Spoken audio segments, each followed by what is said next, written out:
Hello जी, अस्सलाम वालेकुम। कैसे आप सब लोग? अल्लाह पाक का शुक्र, मैं बिल्कुल ठीक ठाक। आप सबकी दुआओं से आप सब कैसे हैं कमेंट बॉक्स में ज़रूर बताइएगा। तो जी फ्रेंड्स, आज है मेरे घर में, मेरे अपने ही घर में मेरा पहला रोज़ा यानी कि इस साल का पहला रोज़ा। तो 8वां रोज़ा है और आज जी मैं खैर से 8वें रोज़े की सहरी तो मैंने आपके साथ शेयर कर ली थी। और अभी मैं इफ्तारी बनाऊंगी, लेकिन उससे पहले मैं कर लूँगी अपना घर नीट एंड क्लीन। रात को भी आकर सफाई की थी, लेकिन आपको पता है सुबह उठने के बाद पता नहीं कहाँ से मिट्टी आती है, कहाँ से इतना गंद पड़ जाता है, बिल्कुल भी समझ में नहीं आता। बस एक आदत हो गई हुई है कि रोज़ सफाई करनी है, रोज़ सफाई करनी है। जो लोग यूरोप में रहते हैं ना, मैंने सुना है कि वो 1 हफ्ते बाद सफाई करते हैं। क्या ये सच है? तो आपने मुझे कमेंट बॉक्स में बताना है। अब ये मैं कोई टोंट में नहीं बोल रही, मतलब कि मैंने सुना है कि वहाँ पे डस्ट नहीं होती, वहाँ पे आप जस्ट वैक्यूम क्लीनर लो और पूरे घर की सफाई कर लो। कारपेट्स होते हैं और डस्ट बिल्कुल भी नहीं होती, और आपका घर जो है ना बिल्कुल नीट एंड क्लीन रहता है। हमारे यहाँ पे मार मार के पोछे हम लोग थक जाते हैं, झाड़ू मार मार के समझ नहीं आती। ज़रा चलकर वहाँ आगे तक गए तो 2 जुल्फ़ें हमारी फ़र्श पे गिर जाती हैं। हम कहते हैं ये बाल कहाँ से आए। अब उन जुल्फ़ों को उठाने के चक्कर में जब हम झुकते हैं तो 2 जुल्फ़ें हमारी और गिर जाती हैं। तो बस सारा दिन जो है ना, मुझे तो अपने घर में यही काम लगा रहता है। वाइट कलर का फ़र्श है, इसके ऊपर जो है ना बाल गिरा हुआ इतना महसूस होता है, और फिर होता है कि बस अब जल्दी से जो है ना घर की सफाई करो। यहाँ पे जी कुछ सैंडल्स थी मेरी, इसके अलावा जोगर्स थे ज़ैम के, और ज़ैम की सैंडल थी। तो मैंने सोचा कि ये अलमारी के ऊपर जो है ना रख देती हूँ, क्योंकि इसकी ज़रूरत नहीं है और मेरे पास इस घर में कोई स्टोर रूम तो है नहीं। और जब मैं आई थी तो मेरे पास वो वाला सामान भी नहीं था जो स्टोर रूम में रखा जाता है। तो वक्त के साथ साथ जो है ना ऐसा छोटा मोटा सामान अब इकट्ठा हो रहा है, लेकिन खैर अल्लाह पाक ने अब आगे जो लिखा हुआ है नसीब में वही होगा। तो जल्दी से सारा सामान रखने के बाद जो है ना अब मैं करूँगी घर की सफाई। झाड़ू मैं लगा लूँगी और मोप जो है ना दुआ ज़हरा से कहूँगी कि वो लगा दे। अब कुछ लोग बोलेंगे शर्म नहीं आती स्वीटी जी, आप क्या चाइल्ड लेबर। तो यार अगर मेरी खुद की बेटी होती ना तो मैं उससे भी ज़रूर काम करवाती। वो 5 साल की होती या 6 साल की होती, मैं उसको भी कहती चल पुत्र ए डस्टिंग वाला कपड़ा फर ते पूरे कार दी डस्टिंग कर। अच्छा, हम ये नहीं बोलते डस्टिंग वाला, हम कहते हैं जाओ गंदा कपड़ा लेकर आओ डस्टिंग करनी है। हम लोग डस्टिंग वाले कपड़े को गंदा कपड़ा क्यों बोलते हैं? आपने कमेंट बॉक्स में ज़रूर बताना है। तो मैं यहाँ पे झाड़ू लगा लूँगी और दुआ जो है यहाँ पे टपरी लगा लेगी, मोप लगा लेगी, पोछा लगा लेगी। आपके घर में कौन सा वर्ड यूज़ होता है आपने मुझे कमेंट बॉक्स में ज़रूर बताना है। बच्ची है और इसकी अम्मी ने भी मुझे ये कहा था कि बाजी मैंने सुना है कि आप इससे काम नहीं लेती, झाड़ू भी आप लगाती हैं, तो ज़रा मेरी बेटी को ना कुकिंग भी सिखा देना, और ये ना हो कि जब आप कुवैत चली जाए खैर से तो मेरी बेटी को कुछ भी ना आता हो। मैंने कहा नहीं आप टेंशन नहीं ले। अच्छा वैसे जब ये मेरे पास आई थी ना बहुत सुस्त थी, बहुत ज़्यादा। तो उसको मेरे पास आए हुए 3 मंथ्स आई थिंक हो गए हैं। तो माशाल्लाह अब तो बच्ची काफ़ी चार्ज हो गई है और भाग भाग कर जो है ना सारे काम करती है। काम भी कुछ नहीं होता मेरे घर में, बस आप कह लें कि 1-2 बर्तन होते हैं, कभी वो धो लेती है कभी मैं धो लेती हूँ। कुकिंग तो मैंने ही करनी होती है, बल्कि माशाल्लाह दुआ को जो है ना कुकिंग का बहुत शौक़ है। तो आजकल जो है ना मैं उसको अब कुकिंग भी सिखा रही हूँ। तो झाड़ू जो है लग रहा है साथ साथ, और मोप जो है वो लगा रही है। बाकी जब मैं छोटी थी, मेरी बहन छोटी थी हमारे घर में, तब भी 24 घंटे के लिए भी मेड होती थी और सफाई वाली अलग आती थी। तो संडे वाले दिन मेरी मम्मा हम दोनों बहनों से जो है ना काम करवाती थी। तो क्या मम्मा मेरी गुनाह करती थी बच्चों से काम करवा के? यही एज होती है, अगर आप इसी एज में लड़कियों को बच्चों को काम की आदत डालेंगे तो कल को उनको काम करना भी आता होगा। इस एज में अगर आप काम की आदत नहीं डालेंगे तो फिर जी जब वो यूनिवर्सिटी से फ्री हो जाएगी ना पढ़ लिख कर, फिर जब उनका असल टाइम आएगा ना ये काम का, उनको तो ये भी नहीं पता होगा झाड़ू पकड़ना कैसे है, मोप लगाना कैसे है। तो इसलिए इसी एज में जो है ना काम करना सिखाएंगे तो आगे जाकर भी लड़कियां काम कर सकेंगी। यहाँ पे जी फटाफट घर की सफाई करने के बाद मैं जाऊँगी किचन में, क्योंकि इफ्तारी की भी तैयारी करनी है। और 2 बंदों के लिए समझ में नहीं आ रहा होता बंदा क्या बनाए कैसा बनाए। कम खाना मेरे से बनता नहीं, ज़्यादा खाना बना लूँ तो वो ज़ाया हो जाता है। तो बस अभी यही सोच रहे थे, और सोचते सोचते पहले सोचा कि मटर आलू वाला पुलाव बना लेती हूँ। बिल्कुल डन हो गया ना, बिल्कुल डन एंड फाइनल था कि आज यही बनेगा। लेकिन उसके बाद आपको तो पता है कि मेरा प्लान चेंज होता रहता है। कुकिंग करने क्या जाती हूँ और बनाकर बाहर क्या निकलती हूँ। तो खैर यहाँ से फ्री होने के बाद चलते हैं किचन में।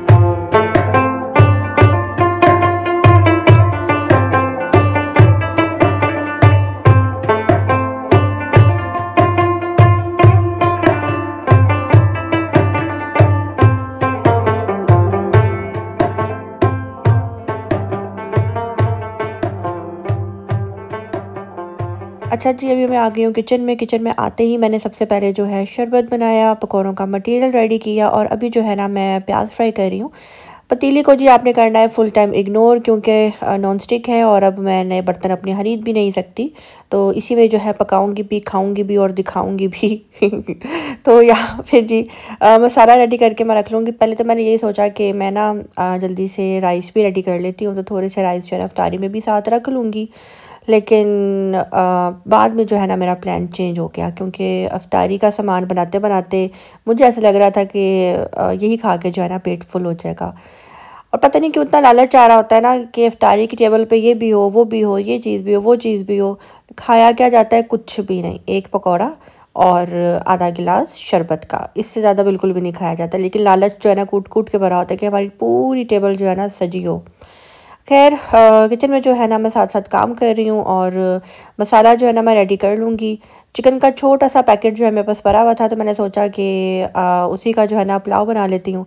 फिर बाद में मैंने सोचा कि मैंने जो पुलाव बनाना है, चिकन इतना ज़्यादा नहीं है, इतना था कि हम 2 बंदे इजीली खा लेते। मैं कोई 2-2 3-3 चिकन पीस तो राइस में अपने लिए डालकर एक प्लेट में खाऊँगी नहीं।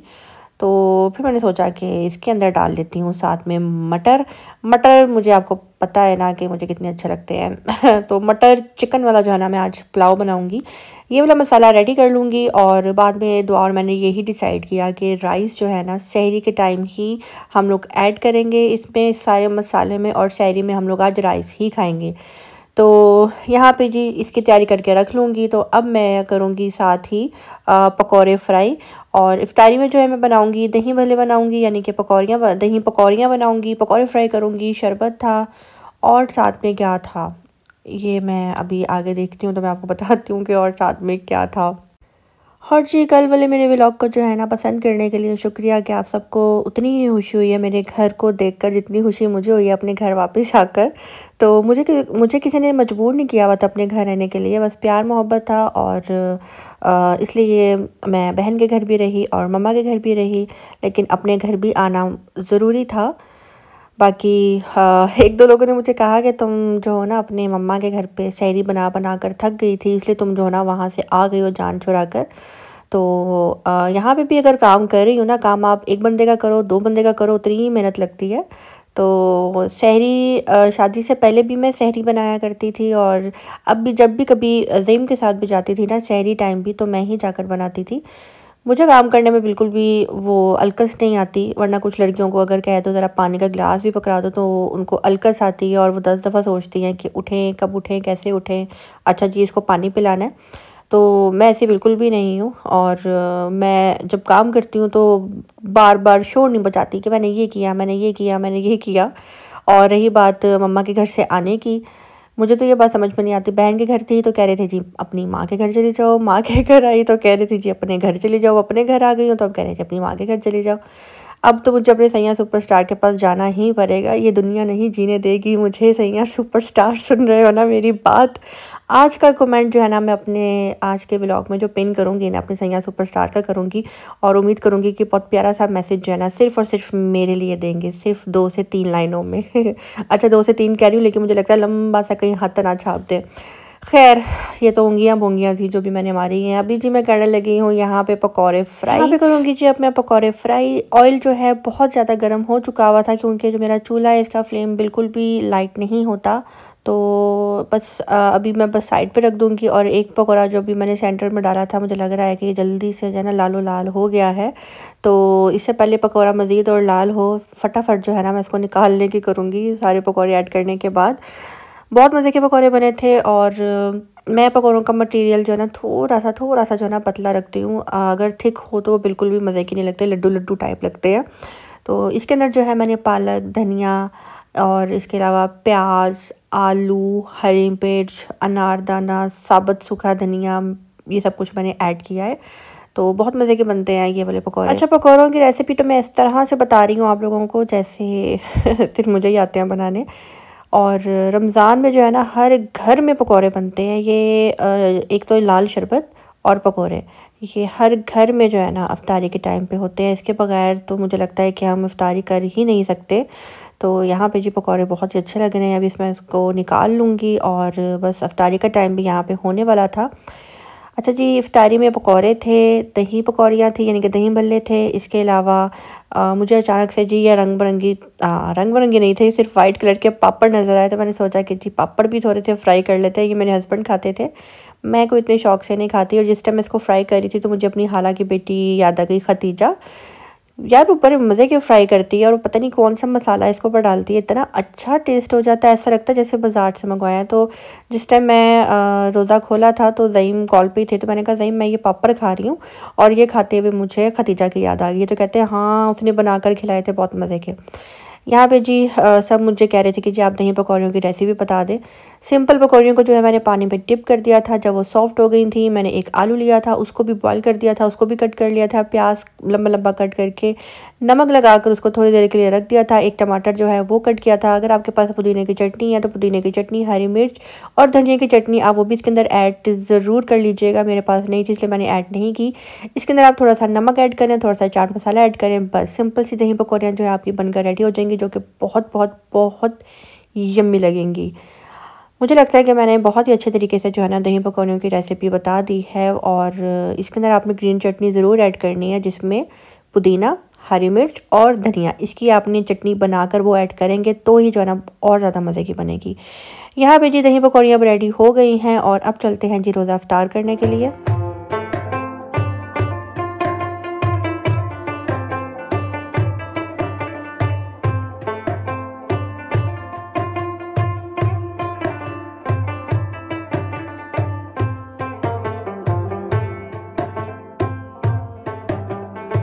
अच्छा, अगर आप लोग मेरा रिकॉर्ड निकालें ना रमज़ान व्लॉग्स वाला, तो उसमें आपको मेरी ये वाली शॉल ज़रूर नज़र आएगी, ज़रूर नज़र आएगी।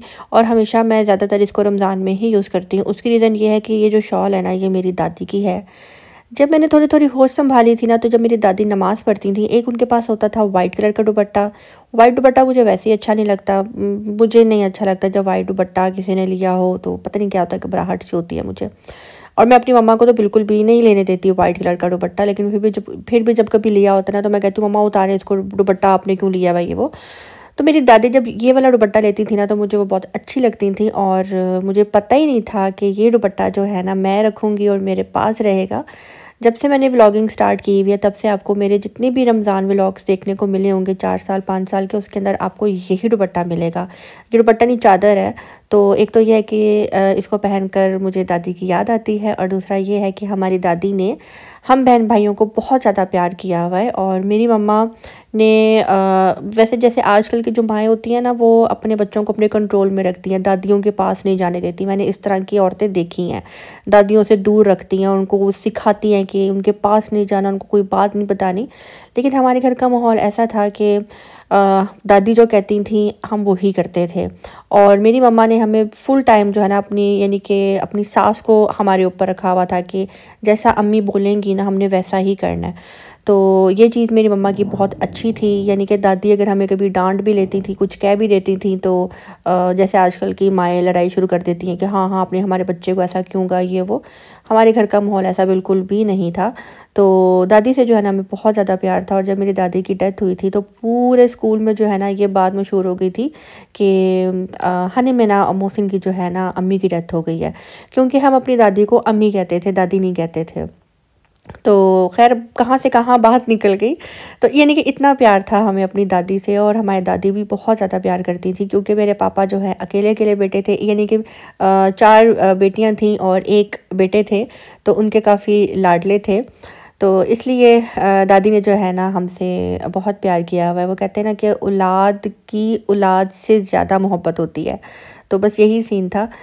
तो वही उनका प्यार याद आता है। और जब आपको किसी से मोहब्बत होती है, जब आपको किसी की याद आती है, तो आप उसी की दी हुई चीज़ें इस्तेमाल करते हो और उसको जो है ना याद करते हो। तो बस ये एक निशानी के तौर पे मेरी दादी की शॉल है जो कि मेरे पास है। यहाँ पे जी राइस बनकर रेडी हो गए हैं और टाइम यहाँ पे हो रहा था 10 बज रहे थे। और इफ्तारी करने के बाद हम लोग बैठ गए थे, नमाज़ पढ़ी, कुरान मजीद पढ़ा और उसके बाद जो है बर्तन वगैरह वॉश किए, थोड़ी घर की हालत ठीक की और उसके बाद 10 साढ़े 10 बजे का टाइम था। तो आने का बाजी भूख लगी है, राइस बना लेते हैं। मैंने कहा चलो ठीक है बना लेते हैं। राइस बना लिए, फिर गरम गरम हमने राइस भी खा लिए और फिर यूँ हुआ कि सहरी के टाइम तक जो है ना हम लोग बैठ के फिर वेट करते रहे सहरी का। और फिर सहरी में हम लोगों ने जो है चाय और साथ में रस खाए थे। तो यहाँ पे जी राइस जो है ना तकरीबन बन के रेडी हो गए हैं। इसके ऊपर मैंने धनिया, हरी मिर्ची, गरम मसाला ये सब ऐड करके इसको दम लगा दिया। बहुत मज़े के बने थे। बहुत टाइम बाद अपने घर के किचन के मसालों से जो है ना मैंने राइस बनाए हैं। और अपने घर में जो है ना आप दिल खोल कर कुकिंग करते हो, डर नहीं होता कि और मैं कहती हूँ जिस टाइम मैं कुकिंग कर रही होती हूँ ना, मैं जो मसाला ऐड करती हूँ ना वो सब मेरे पास मौजूद होना चाहिए। गरम मसाला होना चाहिए, साबुत खड़े मसाले होने चाहिए, इसके अलावा बस ये चीज़ें जो है ना मस्ट होनी चाहिए, फिर ही मैं कुकिंग मज़े से करूँगी। और उसके साथ साथ शान के मसाले होने चाहिए। अच्छा, जितनी मैंने शान की प्रमोशन कर दिया ना, मैं तो कहती हूँ कोई अच्छी सी सीट जो है ना शान वालों को मुझे दे देनी चाहिए अब। मजाक कर रही हूँ। मेरी बातों को सीरियस ना लिया करे, मैं बहुत मजाक करती हूँ। यहाँ पे जी हाँ ज़ेम की कॉल आई हुई थी, इफ्तारी के टाइम भी आई हुई थी, सहरी के टाइम भी आई हुई है। और अब मैं जी ज़ेम से बैठकर साथ साथ बातें कर रही हूँ और साथ साथ मैं खाऊंगी जी गर्मा गर्म पुलाव।